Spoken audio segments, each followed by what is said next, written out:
Recent apocalypses. Groceries. After so many people were washed away by the tsunami, there was usually someone outside the grocery store with a bucket for collection. On a sunny day, I biked over, feeling good. I walked around the grocery store, especially the produce aisle, feeling pretty good about my choices and my healthy way of life. Nobody is mentioning how the increasing rates of madness is apocalyptic. It's because we mostly eat corn. But tell you the truth, I kept asking for it. I was asking for the apocalypse. I was tired of the way things were going. I was looking forward to new everything. With the slate wiped clean, the whole world would be my oyster. Anything could be around the corner, I thought, pushing my cart through the grocery air. Everything that would have happened could really be a turning point for me. Story 1.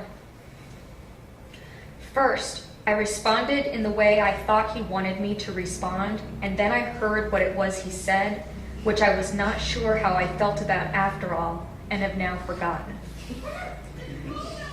2. Then she notices that if she agrees with the woman will assume they have both read the article, and she can watch the esteem growing in the woman's eyes the more silent she becomes. 3. When he was a boy in the Pied Piper, cast as a witch who had one early scene and one late scene, in the first scene, the Pied Piper said a line from the last scene. So he pictured the line in the script, white next to his in yellow highlight, and as he pronounced the line that followed it, his line as he saw it, all the rats' eyes went shifty, but everyone proceeded directly to the end of the play from there. And even the kids who never made it to the stage took their curtain call responsibly. 4. Later, she was thinking how weird it would be to be a horse and to have a crop hit you behind the saddle out of nowhere. Threat. For years, a telephone pole leaned, a low fear, at the back of the neighborhood. That evening, he went home and poured several very even trays of ice cubes. I was dressed for the apocalypse. I was depressed for the apocalypse. I carried a bundle of dust like a nest.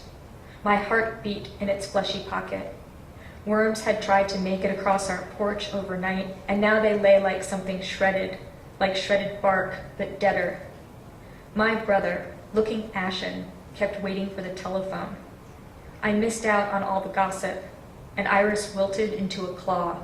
A rowboat rocked in our vast yard. New birds gathered like, I don't know, a lack of entropy? Idea. There should be a film starring people and a giant piece of paper that walks around with them, goes on picnics and everything. It definitely has text on it, but you can never read it even though it's larger than life. It's the way the light hits that makes it so that you can't read it. Ain't that always the way?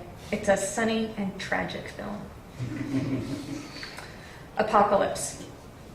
They could only stay afloat for so long before the deranged creatures picked them off. They were so thirsty or so hungry. They swirled in the raging wind, fire, and water. Their skin shriveled. Time had ended and yet passed. Parched, they watched the last particles of moisture rise and fade in the golden air above the orange earth. There have never been colors like this. They trudged on, but the land was barren. Fungus rotted their limbs, and bacteria new to the dying world cruised their organs. Germs, maggots, and death from viral, microscopic life loomed in the near future. Buildings tumbled upon them. Flying debris severed them. Chasms opened wide and swallowed. They were crushed and strewn, and they exploded. Their brains burst from the noise. A spinning cow or lamp broke them. Their insides fell out. Their fingers crumbled, already half dead. Soon they were dying too. Math. I was talking at a party with a man about Lolita. He seemed surprised that we both liked it. I told him it was a very well-liked book. He was being really flirty. First, when we met at the party, he just looked at me, and then, as soon as I said something, he said, "You're witty."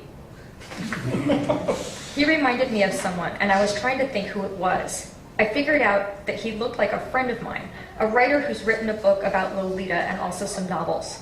I told him. Now he said, "Is your friend a good writer?" "Well, he's well-liked." I thought of this other writer I know, who looks like a famous actor. Everyone knows it, and he's even written about it.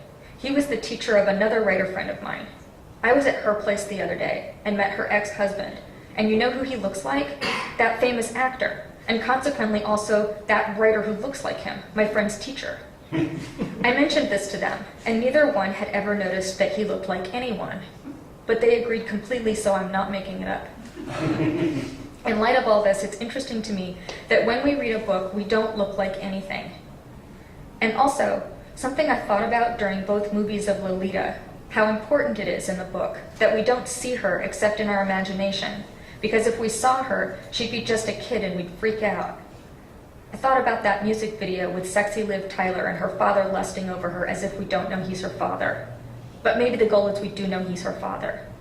So what about the guy at the party? God, I hardly remember him, except he was a math genius. But I remember hoping all the time that we were talking, that he would quickly explain math to me, suddenly, in an ejaculate burst, in a way that I'd really get it, all the parts of math that I always longed for, that I knew were on the other side of all the math I couldn't bear. And because of this, I had the same lingering sense of loss that I might have had if we'd slept together, or been married once for several years, a long time ago. Shard.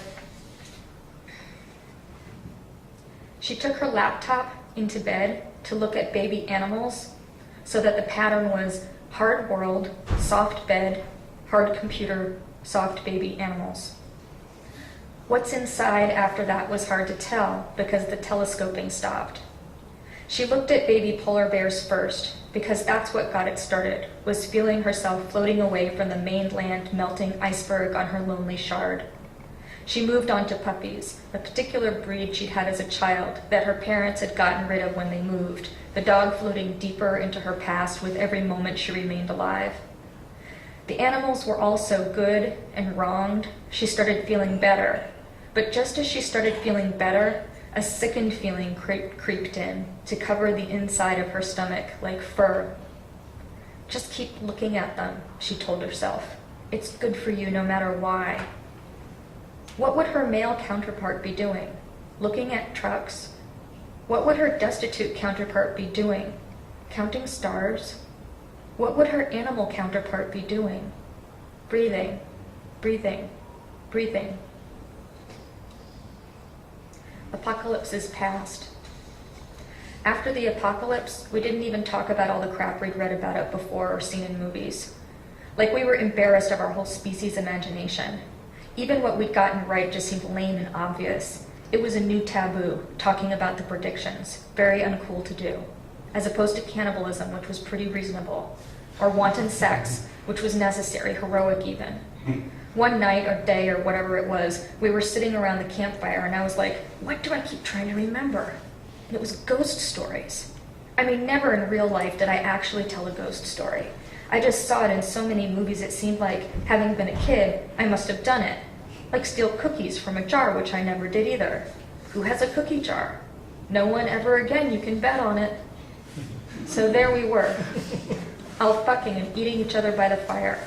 And I kept having all these apocalyptic stories from my childhood right there on the tip of my tongue, but for everyone's sake, I held back.